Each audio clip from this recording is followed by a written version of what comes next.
Thank you for that welcome. This is an interesting group to be around. I don't know if the reason you're here is because you have diabetes or because you have a loved one with it, but whatever the reason, it's good that you are here because nothing happens until you do something about it. It's very easy to ignore diabetes, and I'm sure that all of you who have been touched by it understand that principle. To begin with, I want to make sure that you understand I do not have a background. I'm not an expert in health and nutrition.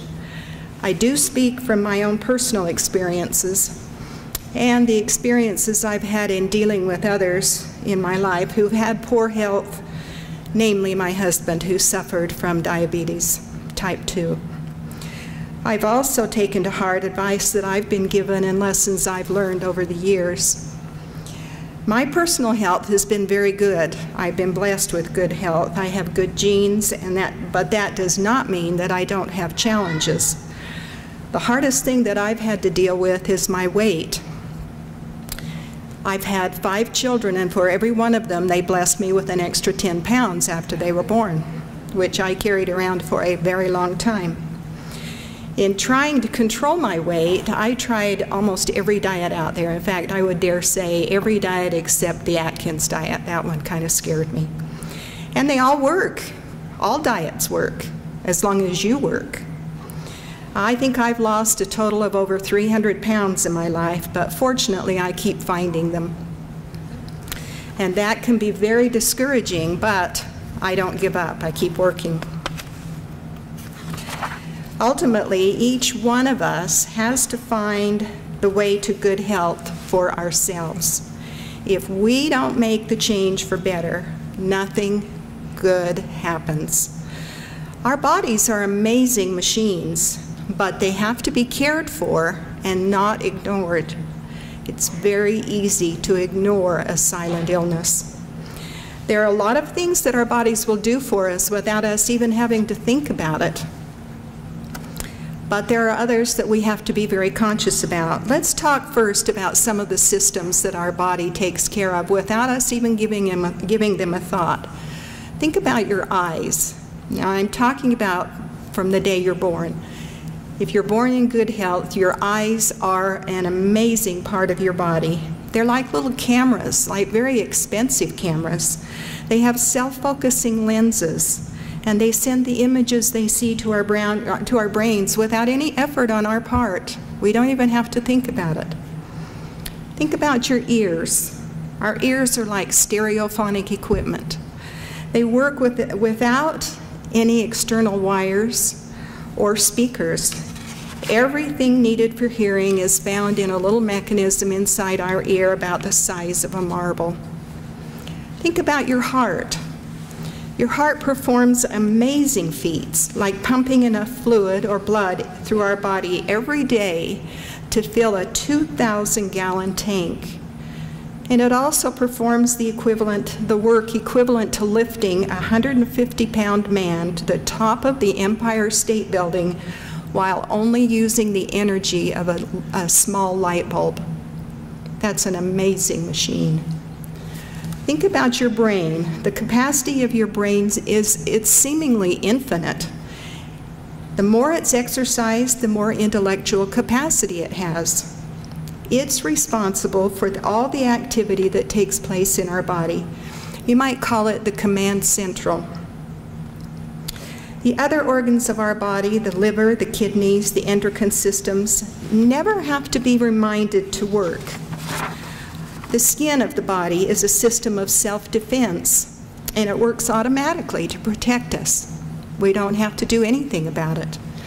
It even gives us alerts when something might be wrong. Your body can combat infection. Broken bones can mend and repair themselves.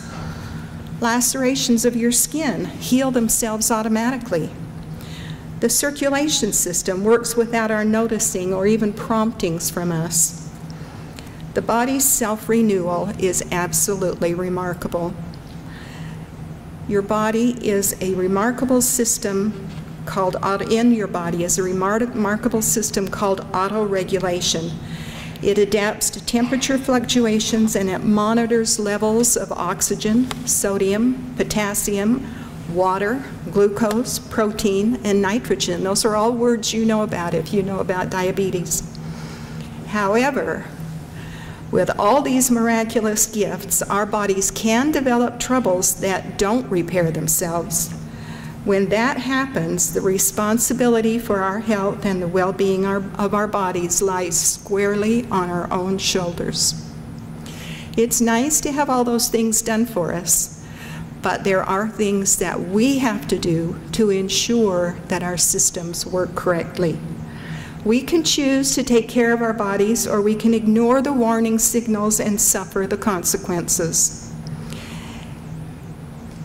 It's common knowledge that to be healthy, we should avoid alcohol, tobacco, and harmful drugs. But do we pay attention to the less obvious pitfalls? Do we eat properly? Do we exercise? Do we get enough sleep? And do we control the stress in our lives? Do we pay attention to the environment that we're in that can affect our health? While many of us will be affected with illness or conditions that we cannot control, it's my belief that we can control a lot more than we're willing to take responsibility for. And one of those things is our daily health. Taking care of our health a day at a time, and that doesn't seem daunting, but doing it a day at a time will pay off big dividends. One key to ask yourself is, do I want to give up the thing I want most, my health, for the thing that will make me happy now, like food or something a little risky that might be exciting? Long-term thinking is a key to good health.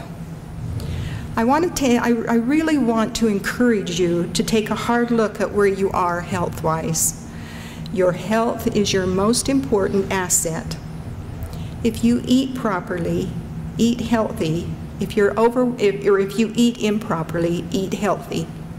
If you're overweight, lose weight. If you're sedentary, start exercising. If you smoke, quit. If you have or suspect you might have diabetes, get checked and get it under control. I believe that having diabetes is the worst way to live and to die. Look at ways to encourage people around you to be healthy. Encourage your family. Encourage those in your workplace. Good health makes all the difference. It improves your quality of life. It improves your family life. It improves your performance at work. Everything you do is directly affected by your health. I think it would be very difficult to find anything that's not directly affected by your health. You think better, you work better, you have a better home life, you have better relationships, you have more time and energy to do the things you love, and ultimately you save a lot of money. Every fall for over 30 years, our company has held a retreat for its top-level managers. And in that retreat, Larry would always conduct, and he would cover a myriad of subjects. He would talk about the state of the business and topics of importance to him and to the company and its success. But one thing I don't ever remember him talking about was health, not his nor anyone else's. I'm not sure why he didn't pay attention to his health, except that he enjoyed doing what he was doing so much that he preferred to spend all of his time working and making good things happen. And having to pay attention to himself just got in the way. That's an easy pitfall for all of us to fall into. It's much easier to do the external things than to look inside and take care of the things that affect us personally. I think in the back of his mind, he thought there would be time later to take care of his health. When I met Larry, we were very young. We were in junior high school, 7th grade to be exact, and he had a 5-mile paper route in the hills above the Capitol that he covered either on foot or on a bicycle for 5 years. He went up and down those hills every day delivering papers. And he was always active in a variety of sports. And in addition, during the 6 years that we dated, we walked everywhere we wanted to go because we couldn't afford a car. When you're young, it's easy to be healthy and it's easy to take it for granted. After we were married, Larry continued to be active and he played softball and he began working a lot. He began working 90-hour work weeks. That was the beginning of his poor health. He started then to transition from looking at his own health to what he was doing for people around him. In 1979, we bought our first dealership in Salt Lake City, and his activity level began to change because he didn't have time to play softball anymore, and he made the mistake of not replacing it with another form of exercise. His job was more sedentary because he was behind a desk a lot of the time. The stress of owning his own business and all the other responsibilities that went with it began to take a serious toll on him. From 1979 to 1985, there were many other business opportunities that opened up, and then in 1985, we bought the first half of the Utah Jazz. In 1986, we bought the second half. More stress. Stress is key to health, good or bad. In 1990, he determined that for the Jazz to be able to draw enough fans to stay here and be viable financially, he would have to build a new arena so that more people could come and watch them. So when he began that project, he said to me, "Don't plan on seeing me much for the next couple of years because I'm going to be really busy with the construction of the arena on top of my regular job." And he was right. He worked day and night and had to cram the equivalent of a college education into that time to learn everything he needed to know about building an arena. You don't just go in and build an arena. You have to know what you're doing. In addition to that was the stress of finding financing for the building. The construction was done on what is called fast track, which means they're literally designing the building as they're building it. They're building in one corner while they're going around to the other corner and deciding what that's going to be like, and they just keep moving around until the building is built. So decisions have to be made quickly and confidently. If they had a serious mistake, it would be a catastrophe for the entire building. And all of that stress took a serious toll on him. He didn't eat well, he didn't sleep much, and he didn't exercise at all. It was during that time that he went in for a routine physical and was diagnosed with diabetes. The mistake he made then was that he didn't want to believe it. He didn't feel bad. It just showed up on a routine examination. And his way of handling things was just to try to overpower them. And I believe that he thought he could do that with diabetes as well, but he couldn't. He avoided the illness, and he kept doing what he had been doing. He kept living his life much the same way as he had been. He kept talking about doing better, but he didn't take time to do it. It takes time to take care of yourself, and you're worth it. The problem with diabetes is that it's symptom-free, and so it's very easy to ignore in the early stages. By the time the symptoms show up, it's generally too late to reverse them. In other words, regret takes time. Within 5 years of that first diagnosis, he started to have complications that altered his life. First, he began to feel numbness in his feet. Then it moved to his legs, and he couldn't walk without pain. It was hard for him to keep his balance. He felt like he was walking on half of a ball. Then his eyes were affected, and he couldn't see very well with or without his glasses, and he developed diabetic retinopathy. And then he had to have shots in his eyes to relieve the pressure. His energy level diminished, and it was getting harder and harder to have the capacity he was used to having to be able to do anything physical. He finally decided that he needed to do something about his health, so after many attempts by the doctor to try to get him to use insulin, he decided he would start taking shots. He had been using pills, but he didn't like the way they made him feel. They didn't like the cotton mouth he got from them. So he finally decided that he would agree to take insulin. However, he made the doctor show him how it worked by taking a shot himself before Larry would take the shot. And the doctor accommodated him that way. There were many evidences that his health was deteriorating, but he continued to press forward with his responsibilities the best he could. Between 1991, when the arena was finished, and 2008, he experienced many, many health issues related to diabetes, including the amputation of some toes. Another complication was continuous pain in all of his joints and even in his arms and his legs and his shoulders. I could see him deteriorating, but I couldn't get him to change his habits so that he could improve. I became so frustrated with him that I said to a friend who was a nurse, "Larry's a big boy, and if he wants to die from diabetes, he will. And if he wants to take care of himself, he will. I'm not going to nag him." She said to me, "Oh, no, no, no. Diabetes is the worst way to die, and you have to do everything you can to help him." And she was right. Diabetes is the worst way to die. On June 10th, 2008, Larry suffered a heart attack related to diabetes. To repair his heart, they had to put dye in his blood to see where the blockage was so that they could put in stents. The dye damaged his already compromised kidneys and eventually threw him into kidney failure. So then he had to go on dialysis.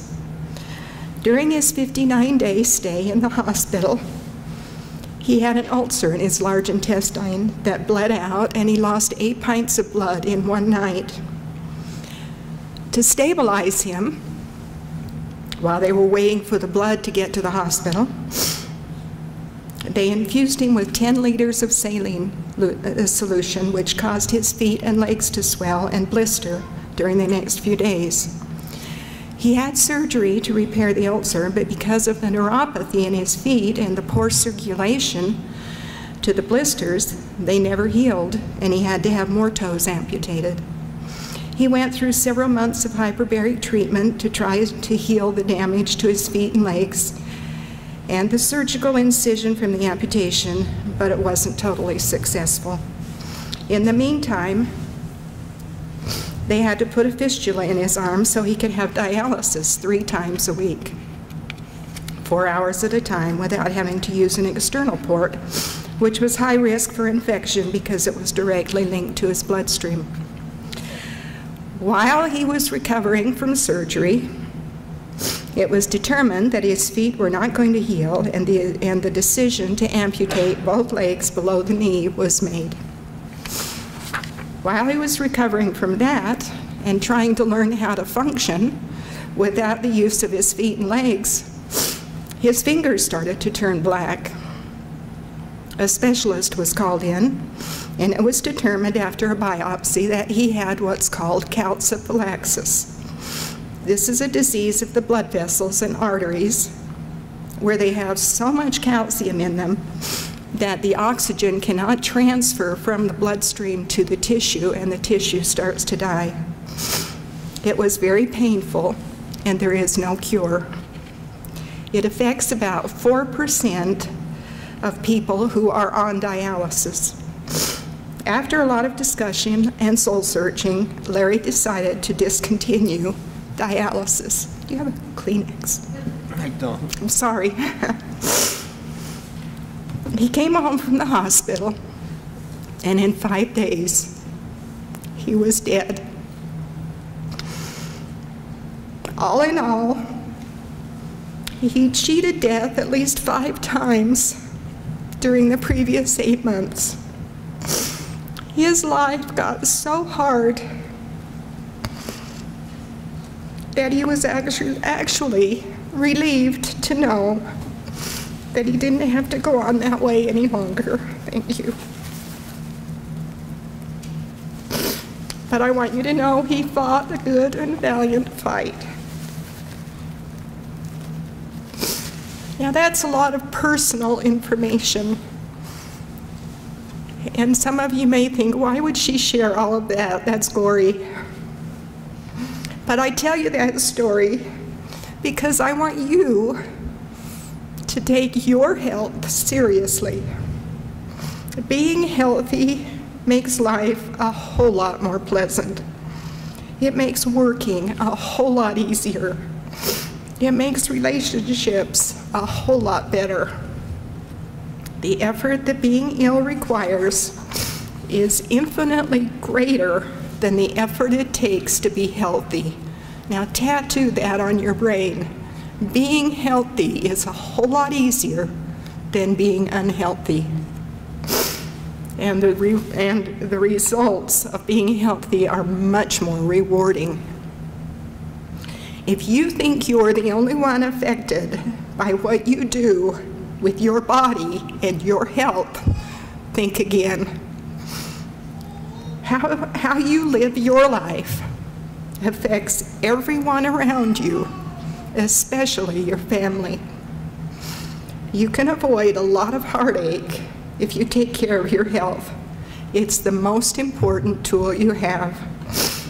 If you're working yourself to death, stop. Life is too short to give it all to work. You only have a window of about 20 years to spend raising your family, and they grow up without you, whether you're with them or not, so don't miss out.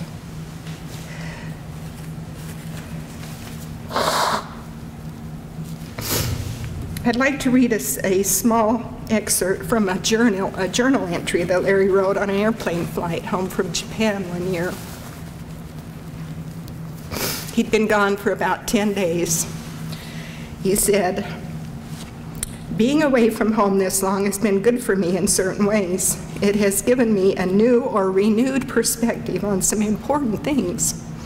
In reflecting on some of these things, I've decided to do a few things differently and/or better.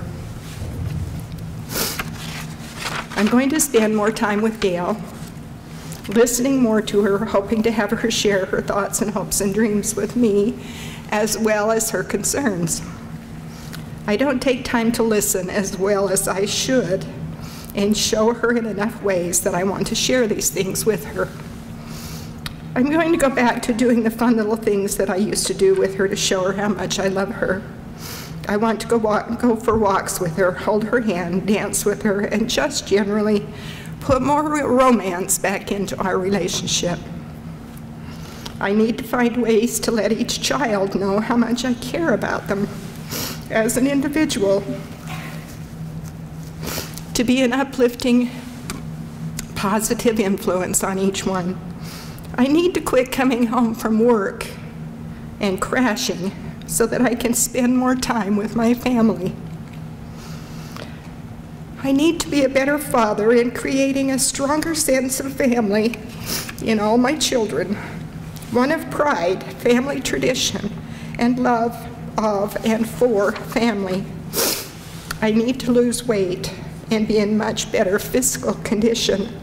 It certainly will be nice to get home and get started." I share that letter with you because it's good advice for everyone. If you're not doing these things, maybe you should make some changes. It really doesn't matter how much money you make or how successful you become. If you don't have your health and a good foundation at home, nothing else matters. At least in my opinion. There's always room for improvement when it comes to your family and your health. And somehow, all the things you think you need to get done at work, or wherever you focus your efforts, will get done. For me, This all falls within a healthy lifestyle. The one thing that I think is most important that I can convey to you today is that this is not a singular illness. It's an illness that affects everyone around you. It's an illness that you can't afford to ignore or take lightly. You need to make the changes in your life that will make you a healthier, happier person, and those around you understand that you want to be with them. Shortly after Larry passed away, we made a video for the American Diabetes Association, and I wanted to show that to you today if it's ready. I don't know who's controlling that. Is that ready to play? And then after that's done, if you'd like to ask questions about anything I've covered or haven't covered, I'd be happy to answer any questions you have.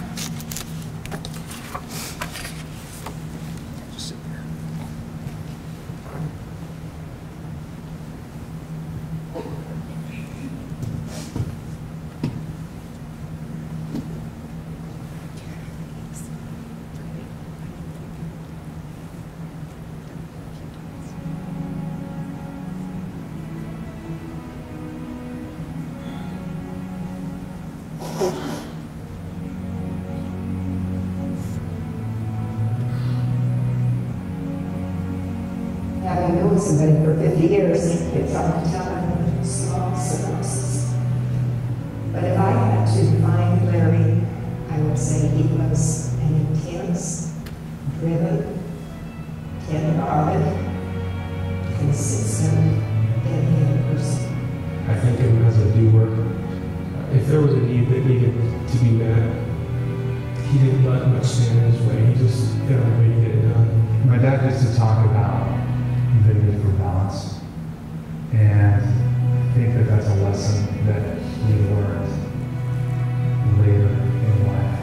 He seemed to always put the others before him, the others' needs before his needs. And one of the great lessons he taught me was that it's a lot easier to get what you want if you help the other person get what they want. The things that always amazed me is even through his last hospital visits, whenever I would visit him,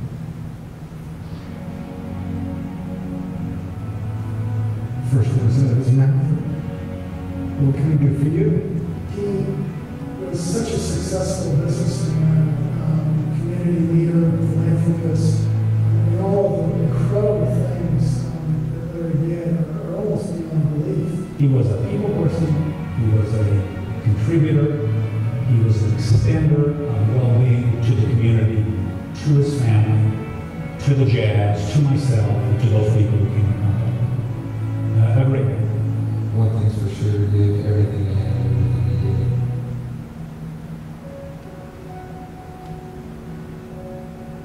Larry's diagnosis was made in 1992 of sugar diabetes, type 2, on some routine chemistry blood tests. No symptoms, symptom-free at the time, just picked up on blood tests.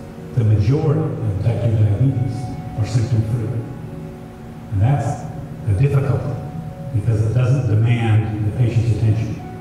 It doesn't let them know there's a problem. It does not drive them to change, to fix, or to make better. The best thing that people can do to avoid to becoming diabetic is a combination of exercise, diet, and movements. Really kind of the triple threat. You know, those are the things that people don't want to hear sometimes, but they remain even with all the technology, all the advances in medications, all the things we now have. Those three really remain in the core of our preventive strategies. It was kind of like the elephant in the room. You knew there was something wrong, but you didn't dare talk about it because you knew he wouldn't say anything, so you didn't go there. You didn't tread on personal areas because he just, if you asked him how you was, he'd say, "I'm fine," and then go on to something else. He never talked about it. It was his way of avoiding dealing with it. If you didn't talk about it, maybe it would go away. So it came before after you talked about it. The common phenomenon is that the patient his life as he's used to, as he's known used to for years and years. He lives in his comfort zones. He exercises in his comfort zones. He eats in his comfort zones. And doesn't like to be followed up medically because it takes time and energy and so forth. And that's standard. That's most diabetics. However, those people who are self-disciplined in diabetic control, it is one of those things which is treatable, postponable, preventable. The complications can be stayed off, and people do well. But because it's symptom-free, people choose to do the other things in their life that they've been doing for years. You think about the time he was building the Delta Center. And I think that's when he really lost control of himself. Because up to that point, he was a very strong, healthy individual. The high stress, the long hours, the poor diet, and no exercise, it finally caught up to him, and really, I think there's a lesson there for all of us. It was a long time after he was diagnosed before I even realized that he was having the kind of trouble he had, because he was the kind of person who often would just will himself to do something. I think we knew that was just the person he was, and quite honestly, for a long time, didn't give it a lot of thought. He would try to toughen out, just overcome it through force of will, and obviously with disease, you can't just overpower it that way.